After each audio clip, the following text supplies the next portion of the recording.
દિવ્ય અને ભવ્ય પછી હવે પ્રયાગરાજમાં ડિજિટલ કુંભ થઈ રહ્યો છે। પીએમ મોદીએ મહાકુંભ 2025ને આ નામ આપ્યું છે।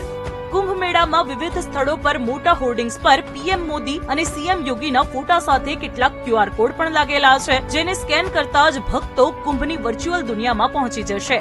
पहला जो ये क्यूआर कोड है, ये कुंभ एडमिनिस्ट्रेशन की सारी जानकारियां हैं इसमें। जैसे ही श्रद्धालु अपने मोबाइल से स्कैन करेगा, कुंभ से जुड़ी हुई सभी जानकारियां इस पर आ जाएंगी। दूसरा है इमरजेंसी असिस्टेंस।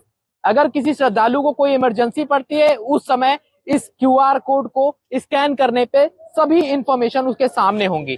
तीसरा होटल एंड फूड। इस क्यूआर कोड के माध्यम से होटल एंड फूड से जुड़े हुए जितने भी प्रयागराज में जो ऑप्शन है वो श्रद्धालु जान सकते हैं। और चौथा है अचीवमेंट ऑफ यूपी, यानी कि यूपी सरकार के द्वारा किए गए कामों को भी इस क्यूआर कोड के माध्यम से जाना जा सकेगा। આ સાથે જ મેળામાં 328 એઆઈ અને फेस रिकॉग्नाइज कैमरा પણ લગાવવામાં આવ્યા છે। एआई से लैस होने का मतलब है कि वो crowd density, crowd search, crowd का मूवमेंट, बैरिकेड जंपिंग्स, आपके नंबर प्लेट रिकग्निशन, ये अगर कोई मूवमेंट गलत दिशा में हो रहा है उसके बारे में, फायर एंड स्मोक डिटेक्शन, ये सारे उसमें फीचर्स हैं। મહાકુંભ 2025માં લગભગ 10 કરોડ લોકો ટ્રેન દ્વારા આવશે તેવું અનુમાન છે। રેલવે સ્ટેશનોની સુરક્ષા માટે લગભગ 650 સીસીટીવી કેમેરા। આખો વિડિયો જોવા માટે ડાઉનલોડ કરો દિવ્ય ભાસ્કર એપ।